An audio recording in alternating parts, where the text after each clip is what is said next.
Ang ating almusal, champuradong Quaker Oats. Yan, ang oats natin. Tapos, meron tayong bread. Wheat bread to. Masyadong healthy ang ating pagkain ngayon. Tapos, meron tayong liver spread. At saka, meron tayong hard-boiled eggs. Tapos, mayroon tayong gatas for our Quaker Oats. Yan. Tapos, syempre, may palaman pa tayo dito. Yan. Ayan ang ating almusal for today. Maraming salamat sa aking yaya. Welcome po, madam. Siya ang nag-prepare niyan lahat habang ako ay nag-e-exercise. Thank you, thank you. Good morning to all. Happy viewing.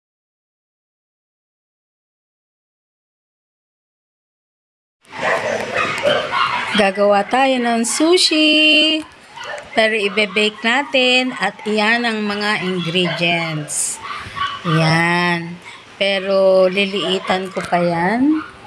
Medyo pino ng konti. Yung bang maliliit.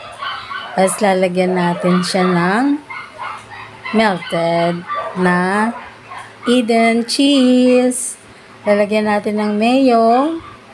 Yan, may mayo ko dito. Pero ang ginagamit ng iba ay Japanese mayo. Pero ako gagamitin ko ay mayo ng ang Pilipinas.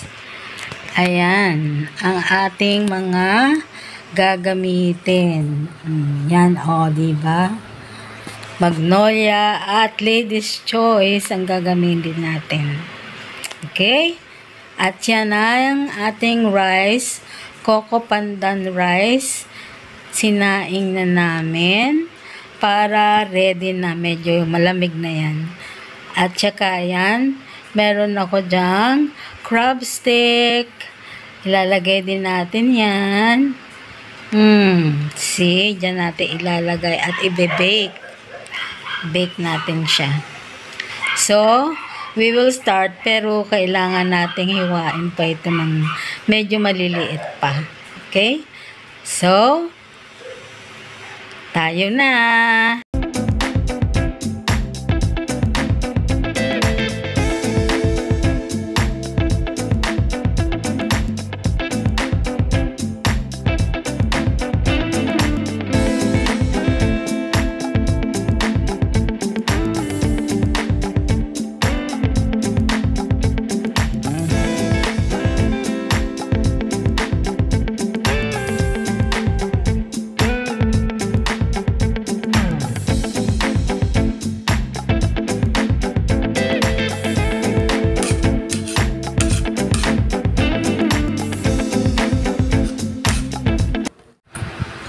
Ayan, nihiwa ko na ang carrots at ang cucumber. Ayan. Kasi first time ko itong gagawin, itong baked sushi. Nakita ko lang to sa Facebook ata or sa YouTube. So, ginaya ko tinignan ko lang kung ano yung mga ingredients. So, dito, mapapansin nyo, hindi ko lahat sinunod yung ginawa nung aking nakitang pagbe-bake ng sushi. So, dito, hindi ako gagamit ng mayonnaise na galing sa Japan. Siyempre, yung ating original dito sa Pinas.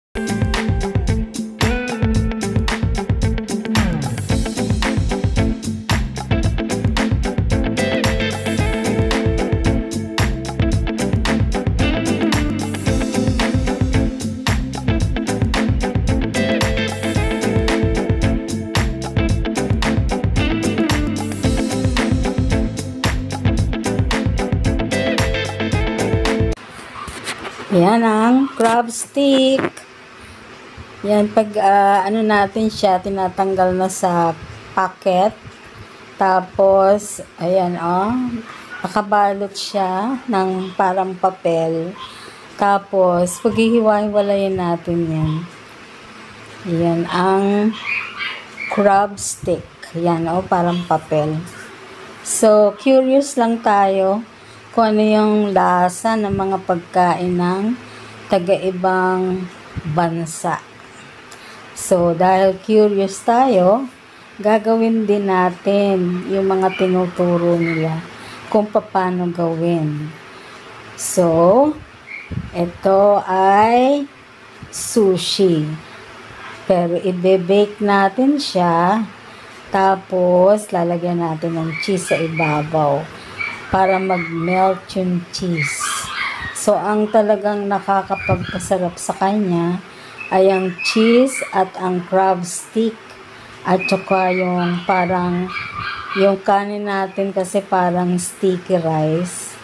Pero coco pandan siya. So, pwede sigurong gumamit ng sticky rice. Pwede rin din siguro. Pero, ang nakita ko ay rice lang talaga eh. So, ayan, ini-strip ko na. Mag-uumpisa na tayo after that.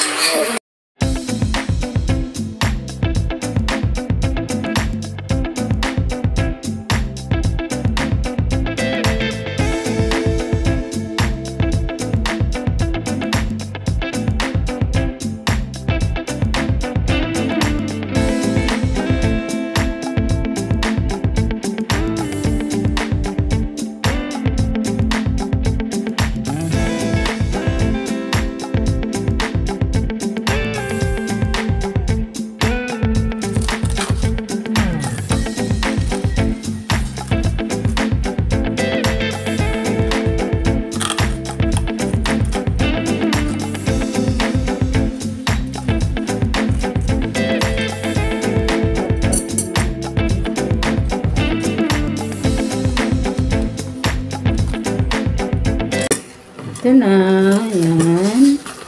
Nilagay ko yung seaweed. Yan. Ngayon, maglalagay na tayo ng rice.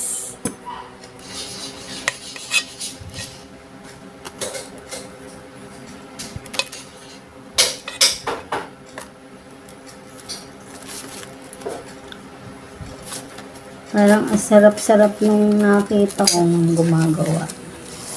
Yan. Hindi ko matandaan yung pangalan ng babaeng gumawa. Lagay niya na yung garnish. Nilagyan niya ng pipino. Pinabera niyang ganyan, ang pipino. Tapos, nilagyan niya ng carrots. Yan. Yan. Tapos, nilagyan niya ng crab meat.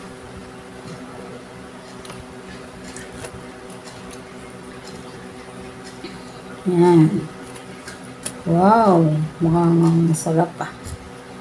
Yan. Tapos, lagyan naman natin ng mayo. Dapat laging well spread yung mayo nyo.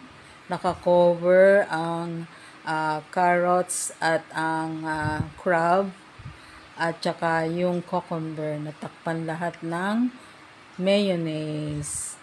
Ayan. Oh. Tapos, lalagyan natin yan ng nori seaweed na pieces. So, gugupit-gupitin ko pa yan.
Ulit-ulitin lang po natin yung process na ginawa nating una. So, ito, nagdagdag na uli ako ng rice. And at this point, magtitimpla tayo ng suka, olive oil, at salt. Pero konti lang yun. Tama lang para sa ating rice na ititimpla. Ayan. Lalagyan na po natin yan. Pero konting-konti lang. Hindi masyadong lawa. Ganon. Hindi. Konti lang yan. Pero medyo siguro mga kalahati niya na ilalagay natin. Okay.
Ang masarap.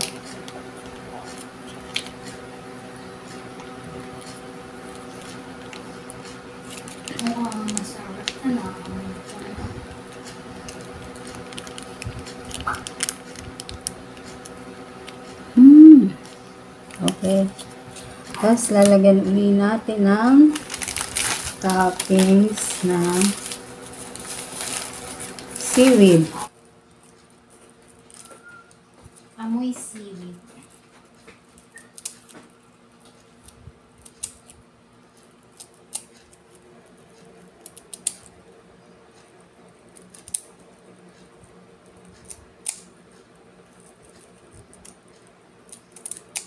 Okay.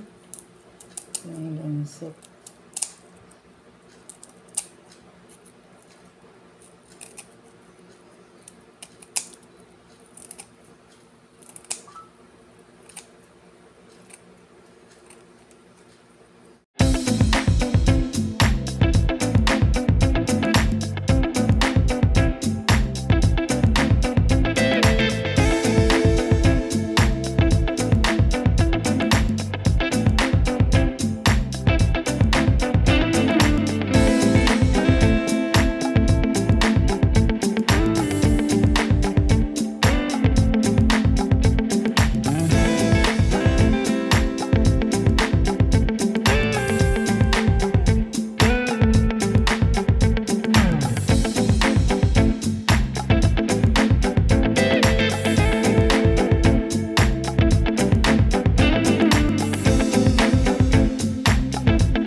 Cheese. Ayun. Kukunin ko na ba? Huwag makapal na makapal ha. Okay.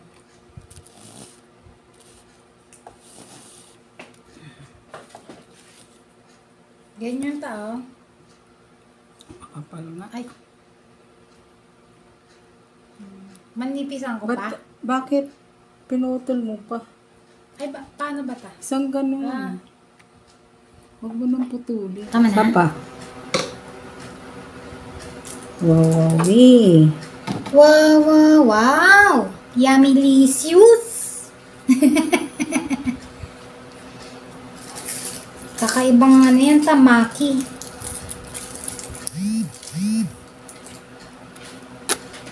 Siksikan. Yan na. Tatanggal mo.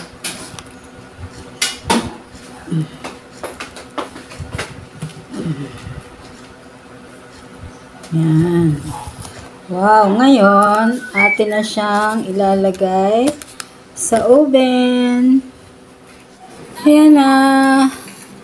Ito na yung first batch. Yan.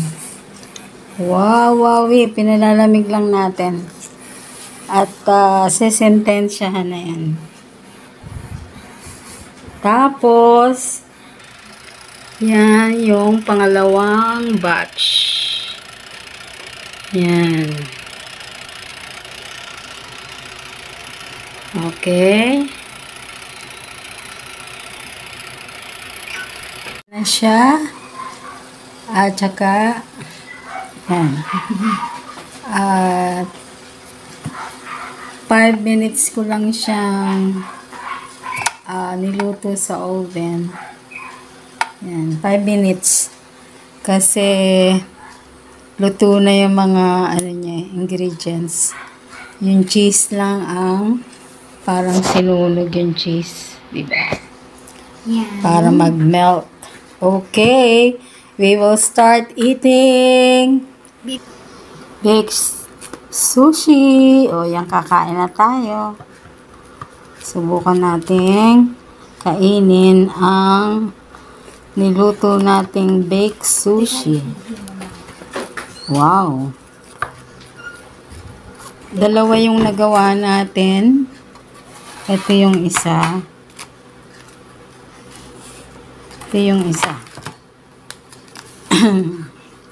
So, let us start eating this.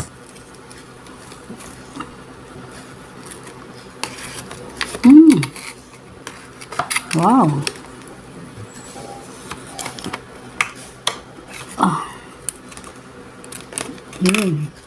Kasi meron siyang seaweed sa ilalim. Yan. Wow. Wow. Sarap. Yan ha. That's it. Oh, kuha ka na lang sa'yo. Ay, ang lucky. Pagka hindi masarap, edi ulitin natin ulit. Sabi nila, masarap to eh. Tingnan natin kung masarap nga. Tikman lalo. Nakita ko, kumain pa lang, naglagay pa ng yung babae. Naglagay pa siya ng tawag dito, Ano ta? ng mayonnaise. Oh. Sige ta, maglalagay pa ako ng mayonnaise. Masarap nga. Masarap na ta?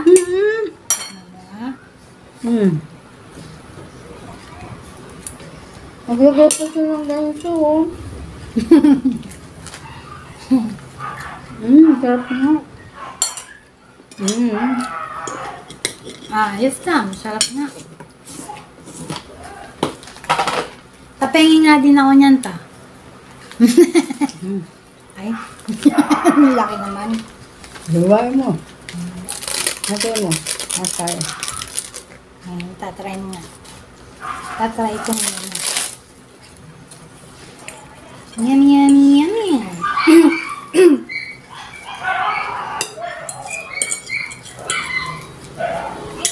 Ay, lag.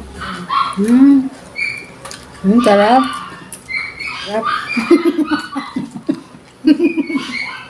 Mamabas yung ano sa laman.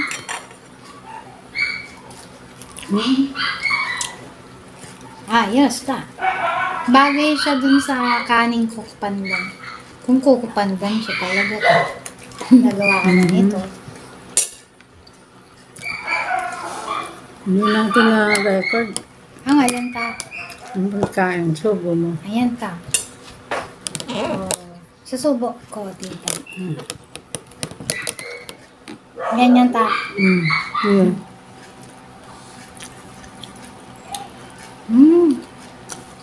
Sarap.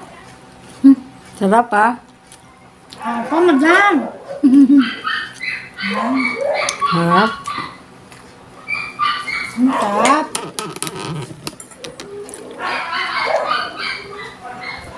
Ayos ta. Ay, laglag.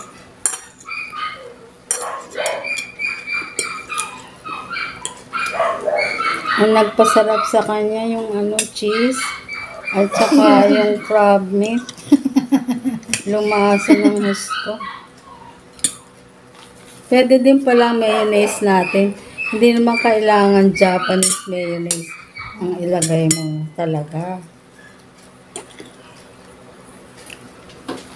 Ayos ta.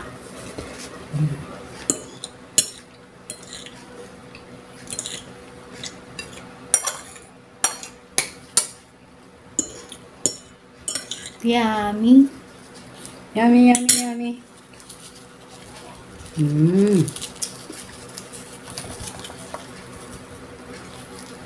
Lucky. Sarap.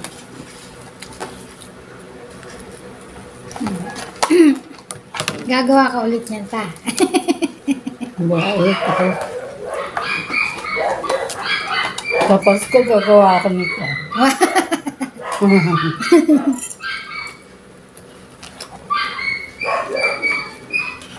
Ayan, sa iyan ta. Ito sa Ganyan. Kumain ka lang. Ay, ito pala dyan. Kapahingi pa ako ng seaweed. Tingnan mo, sabi mo pa kanina. Ang laki naman ito. Akala ko kasi ano tayo. Hati ulit tayo ta. Ano yan? Ito pa eh. Ito. Sa ano to na... Yup. Sarap nga tayo. Parang katulad na dun sa binili natin. Ay, binili mo ta? Dapat pala meron pang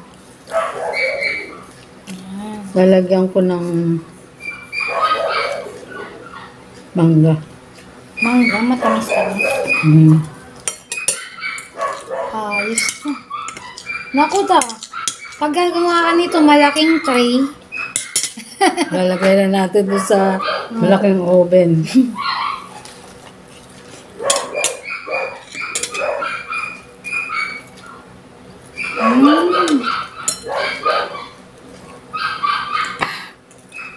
Busog na ako. Yan ang problema sa akin eh. 2 kagat pa lang, 4. Busog na eh. At least hindi ka na lumabas. Para bumili nun. Kaya mo pa yung gumawa.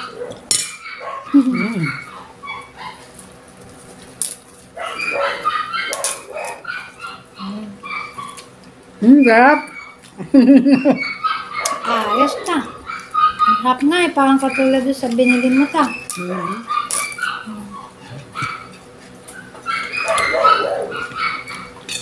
Basta Ang galing. kompleto ang Ricardo. makukuha mo siya. Maglalasang maki talaga ta. Sarap. Ang sarap nga ta eh. Next time lalagyan mo to ng ta? Nalagyan ko mangga. Bagay ba yun doon? Mangga, tsaka ayan, crab meat. Tsaka cheese. Pwedeng may cheese dun sa gitna ta kasi makapal yung pagkakagawa mo ng kanin.